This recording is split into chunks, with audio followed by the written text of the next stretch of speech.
Sir TTD రూల్స్కు సంబంధించి point by point మనం ఒకసారి చూద్దాం. మనం టీటీడీ వైకుంఠం క్యూ కాంప్లెక్స్ 2 దగ్గర ఉన్నటువంటి బోర్డు విజువల్స్ మనం బిగ్ టీవీ స్క్రీన్ మీద చూస్తున్నాం. అక్కడ క్లియర్గా టీటీడీ పొందుపరిచినటువంటి నియమ నిబంధనల బోర్డు మనకు కనపడుతుంది. ఆ విజువల్స్ ప్లే చేయమని ఒకసారి పీసీఆర్ని కోరుతూ ఉన్నాను నేను. ఒకసారి ఆ విజువల్స్లో మనం చూసినట్లయితే వైకుంఠం క్యూ కాంప్లెక్స్ 2 దగ్గర ఉన్నటువంటి ఫుల్ స్క్రీన్ మీద మనం చూసినట్లయితే ఆ వివరాలు మనం చూడవచ్చు. హైందవేతరుల ఆలయ ప్రవేశం గురించి GOMs number 311 revenue endowments rule దానికి సంబంధించినటువంటి వివరాలు మనం చూస్తూ ఉన్నాం. సాధారణంగా కేవలం హిందువులకు మాత్రమే సంబంధించినవి. సాధారణంగా ఈ ఆలయ ప్రవేశం హిందువులకు ఒక హక్కు లాంటిది. అయినప్పటికీ హైందవేతరులు ఆలయ ప్రవేశం చేయాలనుకుంటే వారు శ్రీ వెంకటేశ్వరుని పట్ల విశ్వాసం మరియు గౌరవం ఉన్నట్లు ఒక ధృవీకరణ పత్రాన్ని ఇవ్వవలసి ఉంటుంది. ఈ ధృవీకరణ పత్రంలో తిరుమలలోని వైకుంఠం క్యూ కాంప్లెక్స్లు, అదనపు కార్యనిర్వహణాధికారి వారి క్యాంపు కార్యాలయం, రిసెప్షన్ అన్ని ఉప విచారణ కార్యాలయాల వద్ద అందుబాటులో ఉన్నవి. కార్యనిర్వహణాధికారి తిరుమల తిరుపతి దేవస్థానం. ఇంత క్లియర్గా మనకి ఇంగ్లీష్లో కూడా రాసి అక్కడ పెట్టినటువంటి ఎప్పుడు ఈ రూల్ని ఇంప్లిమెంట్ చేశారు, ఏ నెంబర్ ద్వారా ఇది మనకి వచ్చింది, ఏ చట్టం ద్వారా మనకు వచ్చింది అనేది కూడా క్లియర్గా కనబడుతుంది. సో ఇట్స్ రిటర్న్, ఏదో సాంప్రదాయం కాదు, ఇది రూలు. సాంప్రదాయం వేరు, రూల్ వేరు. సాంప్రదాయం అంటే పాటించవచ్చు, పాటించకపోవచ్చు, అది వాళ్ళ విజ్ఞత మీద ఆధారపడి ఉంది. కానీ రూల్ అనేది ఖచ్చితంగా పాటించి తీరవలసిందే. సో ఇప్పుడు అలో చేయాలి అంటే ఖచ్చితంగా రూల్ ఫాలో కావాల్సింది. దానికి అడ్డు చెప్పడానికి మాత్రం ఎక్కడ లేదు. నేను చెయ్యను, ఇది సాంప్రదాయం, నా వల్ల కాదు అని చెప్పడానికి ఎవరికీ లేదు.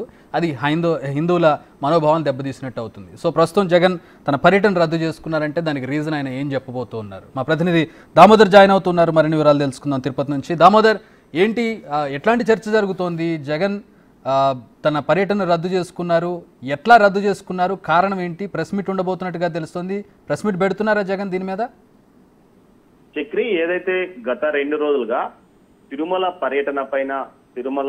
పర్యటనకు జగన్మోహన్ రెడ్డి వస్తున్నాడంటే అన్ని ఎప్పుడైతే బయటికి సమాచారం వచ్చిందంటే వెంటనే అటు బీజేపీ, టీడీపీ కూటమి నాయకులు డిక్లరేషన్ విషయాన్ని తెర మీదకి తీసుకొచ్చారు. ముఖ్యంగా టీడీపీ సీనియర్ నాయకుడు పయ్యావుల కేసు మీడియా సమావేశం ఏర్పాటు చేసి నువ్వు డిక్లరేషన్ ఇచ్చే లోపలికి రావాలి, ఒకవేళ నడిచి వచ్చేటట్లయితే అలిపిరి పాదాల వద్ద ఇవ్వాలి, లేకపోతే ఏదైతే వైకుంఠం క్యూ కాంప్లెక్స్ లోని 17వ నెంబర్ కంపార్ట్మెంట్ లో ఏదైతే డిక్లరేషన్ కి సంబంధించిన పుస్తకం ఉంటుంది అందులో సంతకం చేసి నువ్వు వెళ్ళాలంటూ కూడా ఆయన అల్టిమేటం జారీ చేసిన పరిస్థితి. తర్వాత బీజేపీ నాయకులు ఇదే విషయాన్ని బయటికి తీసుకొచ్చారు. ఆ తర్వాత హిందూ సంఘాల నాయకులు, జనసేన ప్రతి ఒక్కరూ ఈ విషయం మీద తీవ్ర స్థాయిలో చర్చ మొదలైంది. ఈ సమయంలో ఏదైతే వైసీపీ నాయకులు డిక్లరేషన్ ఎందుకు ఇవ్వాలి, కేవలం డైవర్షన్ పాలిటిక్స్ కోసమే చంద్రబాబు నాయుడు ఈ విధంగా డిక్లరేషన్ అంశాన్ని తెర మీదకి తీసుకొస్తున్నాడు, ఆయన కాకుండా తన కింద ఉన్న వారితోనూ బీజేపీ హిందూ సంఘాలతోనూ చేయిస్తున్నారంటూ వారు కూడా కౌంటర్ ఇచ్చారు. ఈ నేపథ్యంలో ఈ రోజు ఏదైతే టిటిడి మాజీ చైర్మన్ భూమన కరుణాకర్ రెడ్డి తీవ్ర స్థాయిలో అటు చంద్రబాబు మీద, పవన్ కళ్యాణ్ మీద, కూటమి నాయకులు బీజేపీ మీద తీవ్ర స్థాయిలో ఆగ్రహం వ్యక్తం చేశాడు. అసలు మీరు చెప్తే మేము డిక్లరేషన్ ఇవ్వాలా, డిక్లరేషన్ ఇవ్వాల్సిన అవసరం ఏముంది, ఎందుకు ఇవ్వాలి అంటూ ప్రశ్నించాడు. డిక్లరేషన్ అనేది ఒక చట్టం కదా, అది 1990లో ఆమోదం పొందింది. జీవో నెంబర్ ఎంఎస్ నెంబర్ 311 ప్రకారం ఉంది.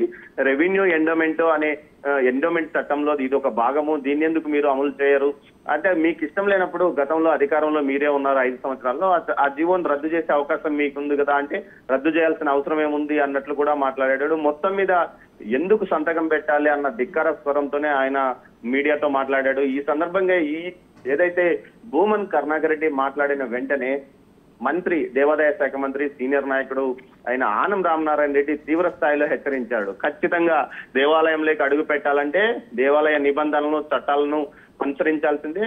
ఏదైతే డిక్లరేషన్ మీద శాఖ మంత్రి చెప్పడం ఏకంగా ముఖ్యమంత్రి చెప్పిన తర్వాత ముఖ్యమంత్రి శుతిమెత్తగా చెప్పాడు, నిబంధనలు మాత్రమే పాటించాలి అన్నట్లు ఆయన ట్వీట్ చేసిన నేపథ్యము.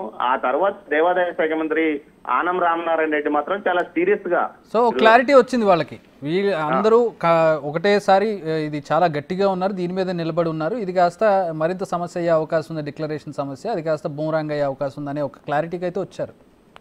దీనికి తోడు టీటీడీ చరిత్రలో ఎన్నడూ లేని విధంగా ఈరోజు వైకుంఠం క్యూ కాంప్లెక్స్ లోను, అదేవిధంగా మిగతా అన్ని ప్రాంతాల్లోనూ హిందూవేతరులు దేవాలయం లోపలికి వెళ్ళాలంటే ఖచ్చితంగా నిబంధనలు పాటించాలి, డిక్లరేషన్ మీద సంతకం చేయాలన్న విషయాన్ని కూడా ప్రముఖంగా ఒక ఫ్లెక్సీలు వేయడం ఇదే మొట్టమొదటిసారి అని చెప్పవచ్చు. చక్రి మొత్తం మీద టీటీడీ ఈ విషయంలో చాలా కఠినంగా ఉంటుందన్న విషయాన్ని చెప్పకనే చెప్పింది.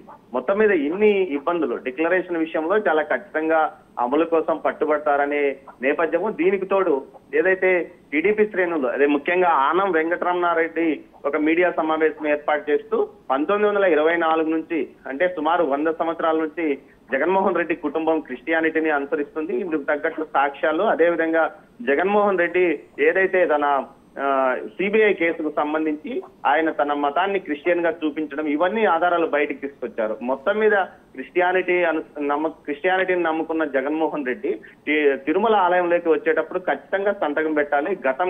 ఇప్పట్లో మాత్రం ఖచ్చితంగా టీటీడీ నిబంధనలు అమలు చేయాలి, దేవాదాయ శాఖ నిబంధనల అమలుకు అనుగుణంగానే డిక్లరేషన్ మీద సంతకం పెట్టాలనే విషయాన్ని ప్రముఖంగా చర్చకు రావడం, అది ప్రజల దృష్టికి వెళ్లడంతో పాటు పూర్తి స్థాయిలో అమలు చేయాలంటూ టీటీడీ నిర్ణయించుకోవడం, ఇవన్నీ సమస్యలుగా మారనున్నాయని తెలిసే జగన్మోహన్ రెడ్డి తన పర్యటనను రద్దు చేసుకున్నారంటున్నారు. మొత్తం మీద మరోవైపు ఏదైతే మొదట్లో జగన్మోహన్ రెడ్డి పర్యటనను అడ్డుకోవడానికి కూటమి నేతలు తాము అలిపిరి వద్ద ఆందోళన చేస్తామని చెప్పారు. ఆ తర్వాత పూర్తి స్థాయిలో ఎక్కడికెక్కడ అధినేతల నుంచి వచ్చిన సమాచారంతో మేరకు తమ నిరసన కార్యక్రమాన్ని కూడా పూర్తి చేసుకున్నారు, రద్దు చేసుకున్నారు.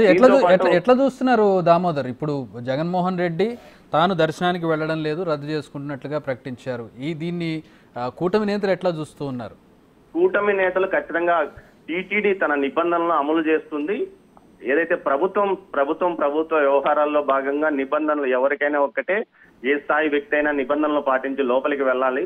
అందులో భాగంగానే ఈ రోజు నిబంధనలపైన ప్రభుత్వానికి మేము సూచించిన విధంగానే గట్టిగా ప్రభుత్వం కూడా అదే రకమైన చర్యలు తీసుకోవడానికి ముందుకు వచ్చిందని కూడా వారు అంటున్నారు. మరోవైపు ఏదైతే కాదు రాజకీయంగా వాళ్ళకి ఒక అస్త్రం దొరికినట్టు కదా ఇప్పుడు ఇది అంతా కూడా. అంటే మీరు చెప్తున్నది, టీడీపీ నేతలు చెప్తున్నది ఏదంటే జగన్మోహన్ రెడ్డికి తన ఓట్ బ్యాంక్ ఎక్కడ కోల్పోతాననే భయంతోనే డిక్లరేషన్ మీద సంతకం చేయలేదు. అందుకోసమే ఆయన తన సొంత ఓట్ బ్యాంక్ కోసం చేస్తున్న ప్రయత్నంలో భాగంగానే డిక్లరేషన్ మీద సంతకం చేయకుండా శ్రీవారి దర్శనానికి రావాలని ప్రయత్నించాడు. కానీ ఇప్పుడు ఇక్కడ టీటీడీతో పాటు ప్రభుత్వం గట్టిగా పట్టుబట్టడంతో ఆయన పరిస్థితి అందరికీ తెలిసిపోయిందని అంటున్నారు. మొత్తం మీద ఆయన తన పర్యటన రద్దు వెనుక ఎలాంటి కారణం పూర్తిగా ఉందో ఆయన చెప్తే తప్ప అర్థం కాదు. ప్రస్తుతానికి మాత్రం టీడీపీ, జనసేన, ఏదైతే బీజేపీ కూటమి మాత్రం ఇది తమ విజయంగా చెప్తున్నారు. డిక్లరేషన్ విషయంలో ప్రభుత్వం ఈ స్థాయిలో చంద్రబాబు నాయుడు ఈ విధమైన గట్టి పట్టుదలగా ఉంటాడని వారు కూడా ఊహించలేదు. ఎందుకంటే చాలా వరకు చంద్రబాబు నాయుడు అధికారంలోకి రాకముందు ఓ రకంగా, అధికారంలోకి వచ్చిన తర్వాత పూర్తి స్థాయిలో ఏదైతే కొంత సరళంగా వ్యవహరిస్తాడని ఉంది. అలాంటి వ్యక్తి ఈసారి నిబంధనల విషయంలో ఇంత గట్టిగా పట్టుబడతాడని, కఠినంగా ఉంటాడని కూడా వారు కూడా ఊహించలేదు. ఈ విషయం మీద ఇంటెలిజెన్స్ కూడా ముందుగానే జగన్మోహన్ రెడ్డిని అనుమతించాలి, కానీ టీటీడీకే మొత్తం విషయాన్ని వదిలేయాలి. టీటీడీ డిక్లరేషన్ విషయం మీద గట్టిగా పట్టుబట్టినప్పుడు మాత్రమే ఈ మొత్తం వ్యవహారం ప్రజలకు తెలిసిపోతుంది అన్న స్థాయిలో సూచనలు, సలహాలు ఇచ్చినట్లుంది. ఆ సలహాల మేరకే వీరు పాటించినట్లు తెలుస్తుంది. Chakri. Right, thanks for the updates Damodar. మా డిప్యూటీ ఇన్పుటేటర్ గణేష్ జాయిన్ అవుతున్నారు, దీని మీద మరిన్ని విషయాలు మాట్లాడదాం. గణేష్, ఎవరైతే అంటే కూటమి నేతలు విజయంగా చూడాలా, జగన్మోహన్ రెడ్డి సెల్ఫ్ గోల్గా చూడాలా దీన్ని? చక్రి, చాలా అంటే ఆ రెండు పార్టీల కంటే అసలు బయట చూస్తున్న వాళ్ళతో పాటు ఒక అతిపెద్ద చర్చ అంటే ఏదైతే ఆ లడ్డూ వివాదం ఉందో దానికి మించి తిరుమల దేవస్థానంలో ఆలయ నియమాలు, మరోవైపు ఆగమ శాస్త్ర నియమాలు, ఈ రెండింటి మధ్య ఇప్పుడు ఒక అతిపెద్ద చర్చగా మారింది. ఈరోజు జగన్మోహన్ రెడ్డి ఏదైతే తన పర్యటనను రద్దు చేసుకున్నారో అది తీవ్ర స్థాయిలో చర్చకి దారితీస్తుంది, అనేక విశ్లేషణలకు దారితీస్తుంది, అనేక మంది అనుమానాలకు దారితీస్తుంది. మరోవైపు ఆ స్వపక్షానికి అంటే ఆ స్వపక్షంలో కౌంటర్ చేసే వాళ్ళు కూడా ఏం సమాధానం చెప్పాలో తెలియటం లేదు జగన్మోహన్ రెడ్డి వైసీపీ సంబంధించి. మరోవైపు ప్రధాన అస్త్రంగా అంటే తెలుగుదేశం పార్టీ కావచ్చు, లేకపోతే బీజేపీ కావచ్చు, జనసేన కావచ్చు, వీటన్నిటికీ ఒక ప్రధాన అస్త్రాన్ని ఇచ్చినట్టుగా కనిపిస్తుంది. దీనిపైన ఆయన ప్రకటన చేస్తే తప్ప దీనిపైన ఏ విధమైన క్లారిటీ కూడా ఆ వైసీపీకి ఏం ప్రకటన చేస్తారు గణేష్? ఏం ప్రకటన చేస్తారు? ఇప్పుడు డిక్లరేషన్ ఇవ్వలే అంటే మనం యాంటిసిపేట్ చేద్దాం. ఫర్ సపోజ్ అంటే 2-3 కారణాలు చెప్పగలుగుతారు, అంతకంటే ఉంది. అయితే తనకి డిక్లరేషన్ ఇవ్వడం లేదు, అందుకు ఇష్టం లేదు అనేది అయితే చెప్పలేరు. చెప్తే అది ఎలాంటి చర్చకు దారితీస్తుంది, ఎట్లాంటి పరిణామాలకు దారితీస్తుందో మనకు తెలుసు. కానీ ఇంకేమున్నాయి, శాంతి భద్రతల సమస్య చెప్పుకోవచ్చు, లేదంటే రాజకీయం చేస్తున్నారు అందుకే వెళ్ళడం లేదని చెప్పొచ్చు. ఇంకేమున్నాయి కారణాలు ఆయనకి చెప్పడానికి? ఇంతకుమించి ఎక్కడ అంటే ఈ బౌండరీకి సంబంధించి ఎక్కడా లేదు. ఎందుకంటే వాళ్ళు ముందుగా వైసీపీ చెప్పిన మాటల ప్రకారం మనం చూస్తే అటు అంబటి రాంబాబు కావచ్చు, లేకపోతే భూమాన కరుణాకర్ రెడ్డి కావచ్చు, వీళ్ళు చెప్పిన మాటల ప్రకారం అధికారంలో ఉండగా దాదాపు బ్రహ్మోత్సవాలకి ఆయన బ్రహ్మోత్సవాల్లో దర్శనం చేసుకున్నారు, పట్టువస్త్రాలని స్వామివారికి అధికారికంగా సీఎం హోదాలో సమర్పించారు. తర్వాత తెలుగుదేశం పార్టీ అధికారంలో 2014 ఆ టైంలో కూడా ఒకసారి తిరుపతి వెళ్ళారు ఎన్నికలకు ముందు. ఇలా అనేక సందర్భాల్లో వెళ్ళిన తర్వాత ఆయనకి ఈ రోజున డిక్లరేషన్ ఇవ్వాల్సిన అవసరం ఏముంది, దానికి ఆయన పూర్తిగా కట్టుబడి ఉన్నారు. ఆగమ శాస్త్రానికి కావచ్చు, తిరుమల తిరుపతి దేవస్థానం నియమాలకు కావచ్చు కట్టుబడి ఉన్నారనేది ఇప్పటి వరకు ఆ పార్టీ నేతలు చెప్తూ వచ్చారు. ఈ రోజు ఆయన మెట్ల మార్గంలో ముందు వెళ్తారనుకున్నది అది క్యాన్సిల్ అయింది, ఆయన నేరుగా తిరుమలకి వెళ్తారండి.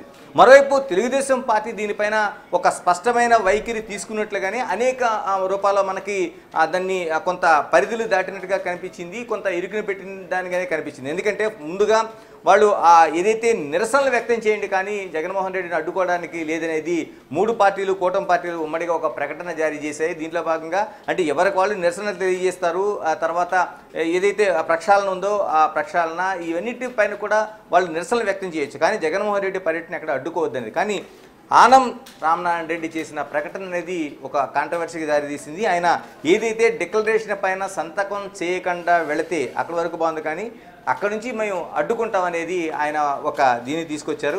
ఈ నేపథ్యంలో పార్టీ జగన్మోహన్ రెడ్డి ఏ విధంగా ఆలోచించారని చూస్తే నిజంగా శాంతి భద్రతలకి ఆ విషయానికి వస్తే ఎక్కడా కూడా లేదు. ఎందుకంటే తిరుమల తిరుపతి దేవస్థానంలో శాంతి భద్రతలు అనే దానికి పెద్ద అవకాశం లేకపోవచ్చు. ఎందుకంటే ఆ పైన కొండపైన తిరుమలలో నిరసన వ్యక్తం చేసే అవకాశం లేదు, భారీ స్థాయిలో బందోబస్తు ఉంటుంది, అలాంటి ఏ అవకాశం లేదు. ఎందుకంటే అక్కడ నిరసనలు అవి వ్యక్తం చేయడానికి అవకాశం లేదు. కాబట్టి మరోవైపు ఏం జరిగినా కొండ కింద జరగాలి, కొండ పైకి వెళ్తున్నారు కాబట్టి అక్కడ జరిగేది ఒకే ఇష్యూ ఉంది, ఏంటంటే డిక్లరేషన్ పైన చేస్తారా లేదా అనేది.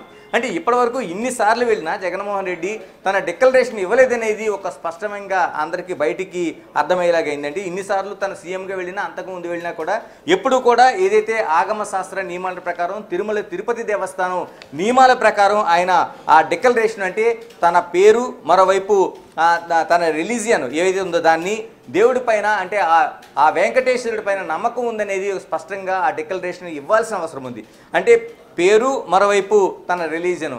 జగన్మోహన్ రెడ్డి ఆయన సాక్షాత్తు వెంకటేశ్వరుడి కంటే ముందు అవతారంగా జగన్మోహన్ రెడ్డి అవతారం, ఆ పేర్లు ఎక్కడా లేదు, కానీ తన రిలీజియన్ చెప్పాల్సిన అవసరం ఉంటుంది. మరోవైపు ఆ దేవదేవుడైన దేవుని పైన పూర్తి నమ్మకం ఉండాలనేది ఆ డిక్లరేషన్లో ఉంది. మరి ఈ రెండింటిపైన ఆయన ఏ విధంగా ఆలోచించారు?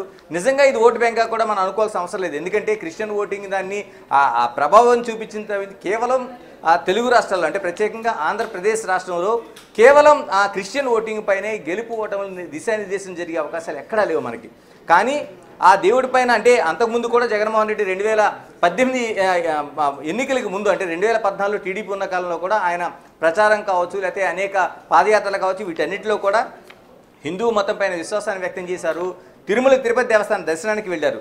ఇదే రూపంలో ఆయన గెలిచిన తర్వాత కూడా ఆయన అధికారంలోకి వచ్చిన తర్వాత కూడా బ్రహ్మోత్సవాలను స్వయంగా చేశారు. ఆ పట్టు వస్త్రాలను తన తలపైన మోసుకుంటూ ఆ దేవదేవునికి సమర్పించారు. ఇంత అంటే ఇవన్నీ కూడా చాలా ఫ్యాక్టర్స్ అనేవి కనిపించాయి. కానీ ఈ రోజున ఆయన చేస్తున్నది ఏదైతే నేను రాను అంటే వెళ్ళలేనని చెప్పడానికి ఖచ్చితంగా ఇది ఏదైతే ఉందో అధికార పక్షం ఉందో అధికార పక్షం మీద చెప్పే అవకాశమే 100% కనిపిస్తుంది. ఎందుకంటే నేను క్రిస్టియన్ కాబట్టి, లేకపోతే తాను ఆ రిలీజియన్ని బయట పెట్టడం కావచ్చు, లేకపోతే ఆ దేవదేవునిపై నమ్మకం లేదు అందుకే నేను డిక్లరేషన్ పెట్టడం లేదు, సంతకం అనేది ఆయన ఎక్కడా కూడా చెప్పే అవకాశం లేదు. రెండు వాదనలు మనకు వినిపించే అవకాశం ఉంది. ఒకటి, ఇన్నేళ్లుగా లేనిది ఇప్పుడు ఎందుకు డిక్లరేషన్ కోసం పట్టుబడుతున్నారు?